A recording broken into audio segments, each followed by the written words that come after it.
నమస్తే, welcome to our channel. నేను మీ అనిల్. నరేంద్ర మోడీ పైన అయితే కల్వకుంట్ల కవిత గారు అయితే ప్రశ్నల వర్షాలు అయితే కురిపిస్తూ ఉన్నారు. గౌతమ్ అదానీ లంచం కేసు ఏదైతే ఉందో దాంట్లో భాగంగానే తనను ఎందుకు ఆధారాలు ఉన్నా కానీ అరెస్టు చేయట్లేదని కూడా తనైతే వ్యక్తం చేసింది. అఖండ భారతదేశంలో అదానికో న్యాయం, ఆడబిడ్డకో న్యాయమా అని తనైతే ప్రశ్నించింది. జైలు నుండి బయటకు వచ్చిన తర్వాత కొంత హాట్ టాపిక్గా మారిపోయింది ఈ అంశం అని కూడా చెప్పుకోవచ్చు. ఎందుకంటే ఇప్పటి వరకు తను రాజకీయంగా ఎటువంటి మాటలు కానీ పోస్టులు కానీ అయితే చేయలేదు. కానీ ఈ రోజున తను మాట్లాడడం కొంత దుమారం అయితే రేపుతూ ఉంది. ఒకవైపు గౌతమ్ అదానికి అమెరికాలో కేసు అయితే ఫైల్ అయిన విషయం అందరికీ తెలిసింది. అదేవిధంగా అక్కడ చర్యలు తీసుకుంటున్నారు. ఇండియాలో కూడా తను అవినీతి చేశారు. మరి ఎందుకు గౌతమ్ అదానీని తన పైన కేసు వేయట్లేదు, ఎందుకు అరెస్ట్ చేయట్లేదు, ఈడీ ఎంక్వైరీ ఎందుకు చేయట్లేదు అని కూడా తనైతే కొన్ని ప్రశ్నల వర్షం కురిపించినట్టు కూడా తెలుస్తూ ఉంది. అసలు ఇంత ఈజీగా నన్ను అరెస్ట్ చేశారు, నా అక్కడ ఎటువంటి ఆధారాలు మీరు లేకపోయినా కానీ నన్ను అరెస్ట్ చేసి అమాయకంగా నన్ను జైల్లో ఉంచారు కదా, మరి ఇప్పుడు అన్ని ఆధారాలు ఉన్నా కానీ మరి అదాన్ని ఎందుకు అరెస్ట్ చేయరని కూడా తను అడగడం అయితే జరిగింది. అంటే ఏమాత్రము అక్కడ ఆడబిడ్డకో న్యాయము, ఇక్కడ అదానికో న్యాయం చేస్తూ ఉన్నారు, ఏం చేస్తూ ఉన్నారని కూడా నరేంద్ర మోడీ పై అయితే కొంత ఫైర్ అన్నట్టు కూడా తెలుస్తూ ఉంది. అదేవిధంగా ప్రధాని ఎవరైతే ఉన్నారో అదాని వైపే ఉన్నాడు, తను వాళ్ళిద్దరు భాగ్యస్వాములే ఉన్నారని కూడా తనైతే కొంత మండిపడ్డట్టు కూడా ఉంది. తర్వాత ఇంగ్లీష్లో మరో ట్విస్ట్ అయితే పెట్టడం అయితే జరిగింది. అఖండ భారత్లో సాధిస్తానని ప్రచారం చేస్తారని చివరి వరకు సెక్లిక్ న్యాయాన్ని అయితే పాటిస్తానని కూడా మండిపడ్డారు. అంటే అదానిపై చర్యలు తీసుకుంటా ఎవరు అడ్డుకున్నా ఆమె ప్రశ్నించారని కాదు, ఎవరు అడ్డుకున్నా అడ్డుకోకపోయినా నేనైతే చర్యలు తీసుకుంటానైతే చెప్పడం అయితే జరిగింది.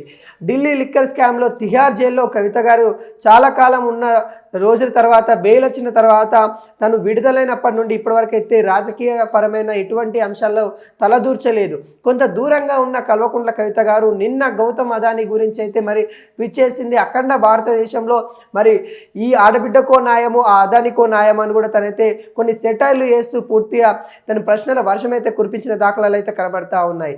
అదే సమయంలో పార్టీ కార్యాలయాలకు కూడా తను పాల్గొనలేదు, ఏం చేయలేదు, అసలు ఇంతవరకు కూడా తను ఎక్కడ ఉందనే అంశాలు కూడా ఎవరికి తెలియదు. కానీ ఇప్పుడు హఠాత్తుగా మరి అదానిపై అంశం వెలుగులోకి వచ్చిన తర్వాత నేరుగా ప్రధాని ప్రశ్నిస్తూ లేఖ రాయడం అయితే జరిగింది. అసలు ఈ లేఖ కూడా సంచలనంగా మారిపోయింది. అసలు ఏంటి, అసలు దానిలో భాగంగానే అసలు లేఖ ఎందుకు రాశారనే అంశం మనం చూసినట్లయితే మరి గతంలో తనను అరెస్ట్ చేసిన సందర్భాలు కానీ తను ఎటువంటి ఆధారం లేకపోయినా కానీ నన్ను అరెస్ట్ చేశారు. కానీ ఇప్పుడు భారతదేశంలో విద్యుత్తు ఒప్పందాల విషయంలో అదాని పెద్ద ఎత్తున లంచాలు ఇచ్చినట్టు కూడా తెలుస్తూ ఉంది. లంచాలు ఇచ్చిన వాళ్ళు కొంతమంది ఉన్నారు, తీసుకున్న వాళ్ళు కూడా కొంతమంది ఉన్నారు. వాళ్ళన్ని ఆరోపణలు అయితే వస్తూ ఉన్నాయి. మరి అమెరికా కోర్టు కేసు కూడా నమోదయ్యింది. మరి మీరెందుకు మరి చేయట్లేదు? అమెరికా నుంచి తప్పుడు వార్తలు ఏదైతే తప్పుడు సంబంధించిన వాళ్ళు మార్గదర్శకాలు ఎంచుకొని మరి ఆ పెట్టుబడులు అయితే ఆకర్షించుకునేందుకు చేశారన్నట్టు కూడా ఆరోపణలు అయితే తనైతే వ్యక్తం చేసింది. అదేవిధంగా ప్రతిపక్ష నేత రాహుల్ గాంధీ అదాని అరెస్టు చేసి విచారణ చేయించాలని డిమాండ్ ఎందుకు చేస్తలేరు అన్నట్టు కూడా తనైతే చెప్పడం అయితే జరిగింది. కవిత ఇప్పుడు సైలెంట్గా బ్రేక్ చేయడము అన్యూన్యంగా మోడీతో బీజేపీతో ఏదైతే కౌంట్ డౌన్ అయిపోయిందన్నట్టు కూడా తెలుస్తూ ఉంది. అంటే తన యొక్క రాజకీయ అంశం బీఆర్ఎస్ నాయకులు కొన్ని ప్రశ్నల వర్షం కురిపించినప్పటికీ కూడా కొంతవరకు రాహుల్ గాంధీ గారు కూడా గౌతమ్ అదానీ గురించి అయితే మరి తను ప్రశ్నిస్తున్న దాఖలాలు కనబడతా ఉన్నాయి. ఎవరైనా వదిలేది లేదు. ఏదైతే విద్యుత్ కొనుగోలు సంబంధించిన దాంట్లో లంచాలు తీసుకున్న వాళ్ళని ఎవరైనా కానీ వాళ్ళని వదిలేది లేదు. ఆఖరికి తెలంగాణ సీఎం యనుమల రేవంత్ రెడ్డి అయినా కానీ తనను వదిలేది లేదు అన్నట్టు కూడా రాహుల్ గాంధీ నిన్న మాట్లాడిన ఒక ప్రెస్ మీట్లో మాట్లాడినట్టు కూడా మనం చూసాం. అంటే ఈ అంశాలన్నీ కూడా రాజకీయ దుమారం రేపుతా ఉన్నాయి.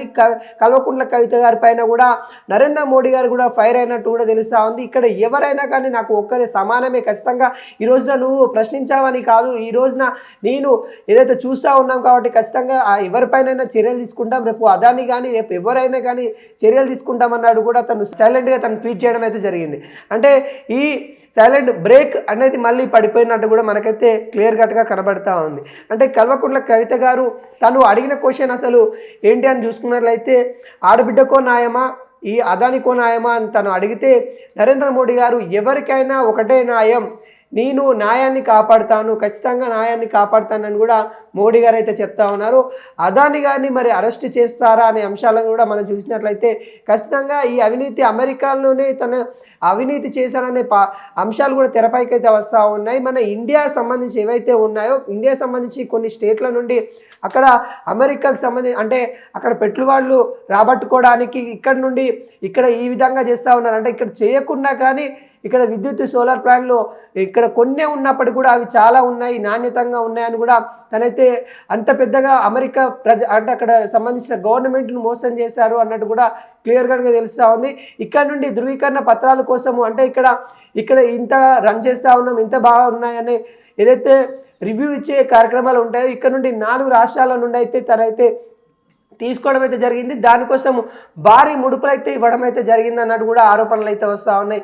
ఈ భారీ ముడుపులు తీసుకున్న వాళ్ళు ఏ రాజకీయ నాయకులైనా కానీ, అంటే కాంగ్రెస్ అయినా కానీ, వైసీపీ అయినా కానీ, రేపొద్దున ఏ కాంగ్రెస్ బీజేపీ అయినా కానీ వాళ్ళందరికీ చట్టపరమైన చర్యలు తీసుకుంటామని కూడా నరేంద్ర మోడీ గారు అయితే చెప్పడం అయితే జరిగింది. ఈ కేసు ఒకటే అంతర్జాతీయంగా ఒక పెద్ద ఇష్యూ అయిపోయినట్టు కూడా తెలుస్తూ ఉంది. ఎందుకంటే ఒక భారతదేశానికి సంబంధించిన వ్యక్తి మరి అటు అమెరికా గవర్నమెంట్ని ఇటు ఇండియాని కూడా 2 గవర్నమెంట్లను కూడా కొంత మోసం చేసినట్టు కూడా కనబడతా ఉంది. ఈ నేపథ్యంలో మరి ఏంటి అనే అంశాలపైన కూడా కొంత దర్యాప్తు అయితే చేయబడతా ఉన్నారు.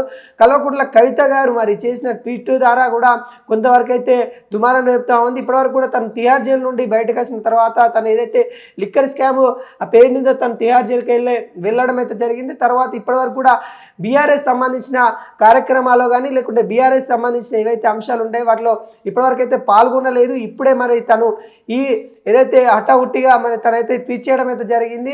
నరేంద్ర మోడీని ప్రశ్నిస్తూ అసలు ఏం జరుగుతూ ఉంది ఏంటి అనే అంశాలపైన అయితే తనైతే ప్రశ్నించడం అయితే జరిగింది. ఆడబిడ్డకో న్యాయము, అదానికో న్యాయం అని కూడా తనైతే ట్వీట్ చేయడం అయితే జరిగింది.